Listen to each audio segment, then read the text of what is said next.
Lesson 31. Lesson 31. A lovable eccentric. A lovable eccentric. True eccentrics never deliberately set out. True eccentrics never deliberately set out to draw attention to themselves. To draw attention to themselves. They disregard social conventions. They disregard social conventions without being conscious that they are doing anything extraordinary. That they are doing anything extraordinary. This invariably wins them. This invariably wins them the love and respect of others. The love and respect of others. For they add color to the dull routine of everyday life. To the dull routine of everyday life. Up to the time of his death, Richard Colson was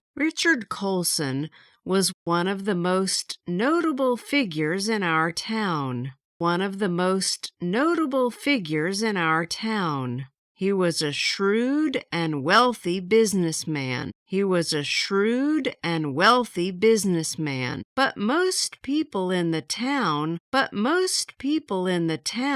hardly knew anything about this side of his life. He was known to us all as Dickie. And his eccentricity had become legendary. Long before he died. Dickie disliked snobs intensely.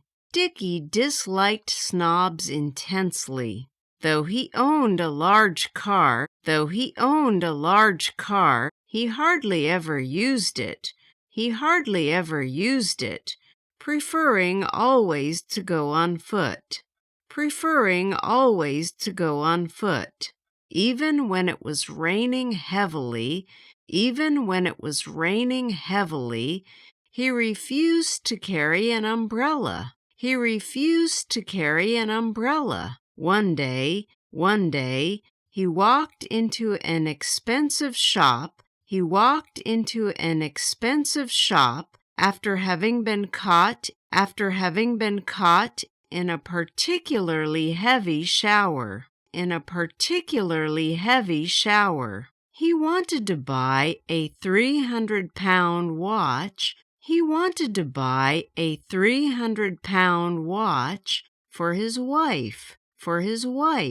But he was in such a bedraggled condition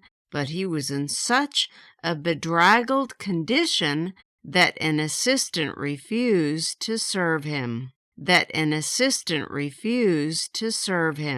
Dickie left the shop without a word. And returned carrying a large cloth bag. As it was extremely heavy, he dumped it on the counter. The assistant asked him to leave. But Dickie paid no attention to him. And requested to see the manager. Recognizing who the customer was, the manager was most apologetic. And reprimanded the assistant severely. When Dickie was given the watch, he presented the assistant with the cloth bag. It contained 300 pounds in pennies. 300 pounds in pennies. He insisted on the assistant's counting the money before he left. 30,000 pennies in all. 30,000 pennies in all. On another occasion, he invited a number of important critics to see his private collection of modern paintings. This exhibition received a great deal of attention in the press. For though the pictures were supposed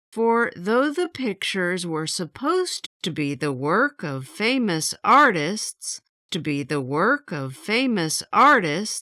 they had, in fact, been painted by Dickey. It took him 4 years to stage this elaborate joke, simply to prove that critics do not always know